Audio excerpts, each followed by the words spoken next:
Is your Acura TLX key fob not working? It's likely just a dead battery.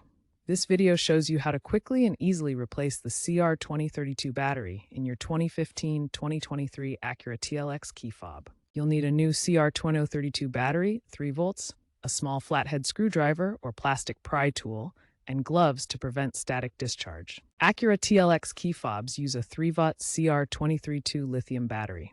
The battery is inexpensive and available at electronics stores or online, costing only $1. Recent Acura updates claim enhanced battery life, but extreme climates can reduce lifespan.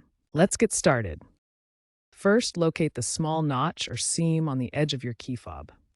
Gently pry it open using your screwdriver or pry tool. It snaps apart. There are no screws. Next, remove the old battery, noting which side is up plus. Insert the new CR2032 battery with the positive plus side facing up. Snap the key fob back together until it's securely closed. Finally, test the functionality by locking and unlocking your doors. If it doesn't work, double-check the battery polarity. If problems persist, it may indicate a circuit board issue.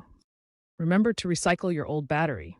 This DIY fix can save you money compared to dealer service.